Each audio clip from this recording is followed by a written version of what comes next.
कहानी उस रात की है जब दुनिया का सबसे बड़ा विजेता एक ऐसी ताकत के सामने झुका जिसे इतिहास ने कभी लिखा ही नहीं, क्योंकि जिसने देखा वो जिंदा नहीं बचा। वो कहते हैं ना, इंसान ने सब जीत लिया, पर एक जगह थी जहां इंसान नहीं, खून का नियम चलता था।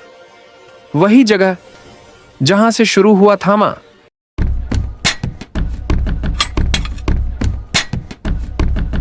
कहानी की शुरुआत होती है सन 323 ईसा पूर्व से। सिकंदर की सेना भारत की ओर बढ़ रही थी। उनके साथ एक भारतीय सेवक था, इस शंभू। सेना एक घने, अंधेरे और शापित जंगल में प्रवेश करती है। उन्हें चेतावनी दी गई थी कि यह जंगल बेतालों का है, लेकिन सिकंदर ने चेतावनी को नजरअंदाज किया। धीरे धीरे जंगल में सन्नाटा पसरता है। फिर अचानक अंधेरे से निकलता है एक भयानक जीव, लंबे नुकीले दांतों वाला, रक्त की गंध से भरपूर। वह एक एक कर पूरी सेना को समाप्त कर देता है, यहां तक कि सिकंदर भी उसकी गिरफ्त में आ जाता है। शंभू की आंखों के सामने पूरी सेना का अंत हो जाता है। वह जीव कहता है, यह भूमि किसी पराई की नहीं होगी। यही जीव था यक्षासन, जो बाद में बेतालों का सबसे प्राचीन और शक्तिशाली थामा कहलाया। समय बीतता है, कहानी आती है वर्तमान में। अब हम मिलते हैं आलोक उर्फ बनी से, एक संघर्ष कर रहे न्यूज एंकर से, जो अपने दो दोस्तों के साथ उसी जंगल के पास नकली भूतिया वीडियो बना रहा था।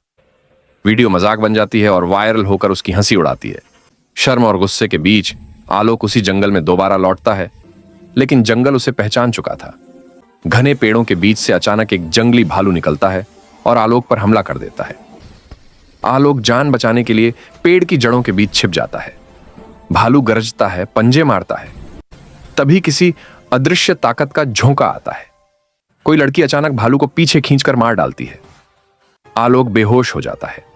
जब उसे होश आता है, सामने खड़ी होती है वही लड़की। उसकी आंखें रहस्यमयी थीं, पर उनमें दया भी थी। वह उसकी सांसें जांच रही थी, जैसे किसी अजनबी दुनिया से आई हो। लड़की अपना नाम बताती है, ताड़का। नाम सुनते ही आलोक को कुछ अजीब लगता है, लेकिन वह कुछ पूछ नहीं पाता। धीरे धीरे दोनों के बीच बातचीत बढ़ती है। ताड़का का स्वभाव शांत था, पर उसकी उपस्थिति में कुछ रहस्य छिपा था। उधर जिस भालू को उसने मारा था, उसका शव कोई और ले जाता है। ये वही लोग थे, बेताल प्रजाति के सदस्य, जिनके लिए यह भालू एक बलिदान था। उसके खून को एक प्राचीन देवी की मूर्ति के हृदय पर चढ़ाया जाता है, एक पुराने अनुष्ठान के हिस्से के रूप में। उसी रात जंगल की एक गुफा में हलचल होती है। यक्षासन, वही प्राचीन बेताल जो सिकंदर के समय से कैद था, आंखें खोलता है। गुफा में बंद वह वर्षों से इंसानी खून के लिए तड़प रहा था। वह गरजता है, मुझे इंसान चाहिए, जानवर नहीं। गुफा की दीवारें कांप उठती हैं। इस बीच ताड़का और आलोक के बीच आकर्षण बढ़ता जाता है। लेकिन एक दिन ताड़का के साथी वीरन आलोक को पकड़ लेते हैं। वह उसे अपने बेतालों के क्षेत्र में घसीट लाता है। वहां सबके सामने ताड़का आलोक की जान की भीख मांगती है।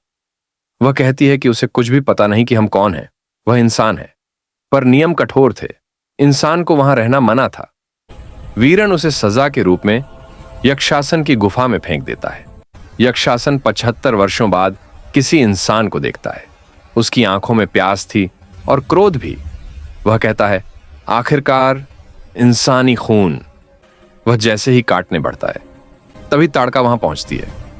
वह आलोक को बचाकर गुफा से बाहर निकालती है और शहर की ओर भाग जाती है।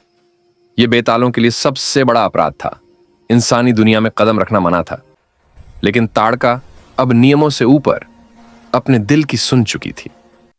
आलोक के घर पहुंचने पर उसके माता पिता उसे देखकर हैरान रह जाते हैं। वे तो सोच चुके थे कि उनका बेटा मर चुका है, लेकिन अब उनके सामने खड़ा है वह, और साथ है एक रहस्यमयी लड़की, ताड़का। आलोक के पिता को उसकी चाल ढाल पर संदेह होता है। वह देखता है कि ताड़का रात में बाहर चली जाती है, पेड़ों पर चढ़ जाती है और उसकी आंखों में चमक दिखाई देती है। धीरे धीरे वह समझ जाता है कि यह लड़की इंसान नहीं है। रात को ताड़का जानवरों का खून पीती है। वह बताती है कि वे वैम्पायर नहीं हैं, वे धरती के रक्षक हैं, बेताल, जिन्हें देवी ने रक्त बीज से युद्ध के समय बनाया था। जब रक्त बीज के खून की हर बूंद से नया राक्षस जन्म लेता था, तब बेताल बनाए गए थे ताकि वे उस रक्त को पीकर धरती को बचा सकें। लेकिन 1947 के दंगों में जब इंसानों ने खुद इंसानों को मारा, तब बेतालों ने फैसला किया वे इंसानों का खून कभी नहीं पिएंगे। अब यक्षासन को पता चलता है कि ताड़का एक इंसान को लेकर भाग चुकी है। वह वीरन को आदेश देता है, उसे वापस लाओ। वह इंसान मेरा शिकार था। शहर में आलोक और ताड़का का रिश्ता गहराता है। वह उसे तारिका नाम से सबको मिलवाता है।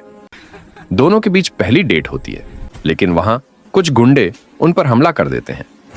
आलोक को चोट लगती है और उसी पल ताड़का का असली रूप बाहर आता है।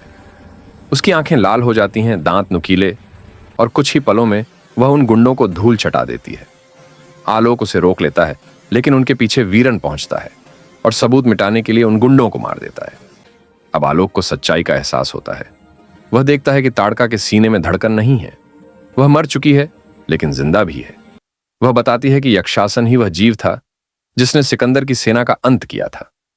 वह इंसानी खून से इतना शक्तिशाली हो गया कि देवी ने मंत्रों से उसे कैद कर दिया।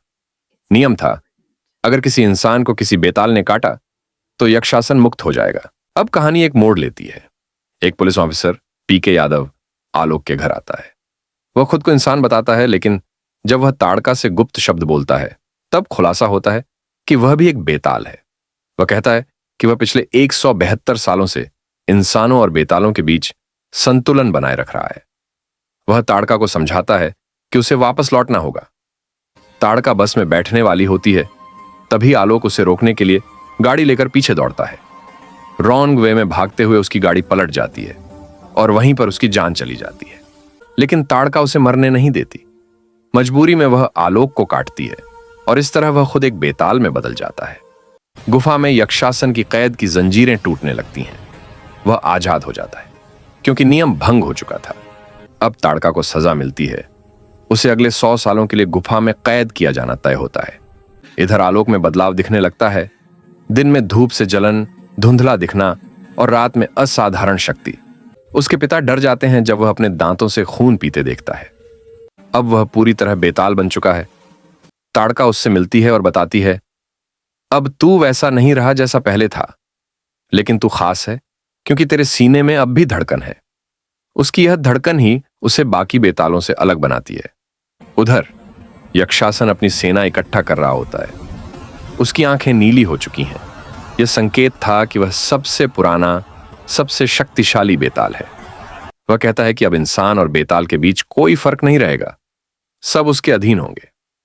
पीके यादव आलोक को एक गुप्त ठिकाने पर ले जाता है, बेताल कम्युनिटी क्लब। वहां आलोक को पुराने महान योद्धाओं का खून पिलाया जाता है, जिसमें सिकंदर का भी रक्त होता है। वहीं चंदेरी की रानी भी दिखाई देती है, वही जो स्त्री और चंदेरी की घटनाओं से जुड़ी थी। वह भी बेताल निकली। आलोक शक्ति से भर उठता है, लेकिन ताड़का गुफा में बंद कर दी जाती है। आलोक अपने पिता की बात मानकर सब कुछ छोड़ने की कोशिश करता है, लेकिन उसका दिल उसे रोकता है। वह जंगल की ओर लौटता है, उस जादुई पेड़ तक जो बेतालों और इंसानों की दुनियाओं को जोड़ता था। वहीं पर उसकी मुलाकात होती है यक्षासन से, आजाद, भयानक और पहले से कई गुना शक्तिशाली। यक्षासन का सामना आलोक से होता है। दोनों के बीच भयंकर युद्ध छिड़ जाता है। यक्षासन वीरण को मारकर उसकी ताकत अपने अंदर समा लेता है। ताड़का जंजीरों में जकड़ी देख रही होती है।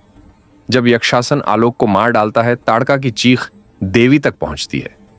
देवी की मूर्ति के हृदय पर दरारें पड़ जाती हैं और एक लाल आभा फूटती है जो सीधे आलोक के शरीर में समा जाती है।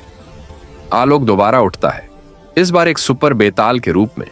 उसकी आंखें सुनहरी, शरीर में ऊर्जा की लहर। वह एक ही वार में यक्षासन को नीचे गिरा देता है। आलोक शांत हो जाता है। देवी की आवाज आती है, यही वो बेताल है जिसकी भविष्यवाणी थी, जिसके दिल में धड़कन है और जो संतुलन बनाएगा। यक्षासन फिर से कैद किया जाता है। ताड़का और आलोक साथ खड़े हैं। अब आलोक कहता है, अब कोई किसी के आगे नहीं झुकेगा। इंसान और बेताल दोनों समान हैं। लेकिन कहानी यहां खत्म नहीं होती। अंधेरे में एक आकृति प्रकट होती है, सरकटा। वह मुस्कुराता है और यक्षासन की कैद की जंजीरें पिघलाकर उसे अपने साथ ले जाता है। उसके शरीर से लावा टपक रहा था, मानो उसके भीतर कोई और शक्ति बस गई हो। संकेत साफ था, युद्ध अभी बाकी है। कहानी का अंत वहीं पर होता है, लेकिन इशारा मिलता है अगले अध्याय की ओर। अब शक्ति बदल चुकी है। भेड़िया और बेताल दोनों एक दूसरे के खून के पीछे हैं। ये तो सिर्फ शुरुआत है। देखते रहिए स्टोरी पर चर्चा।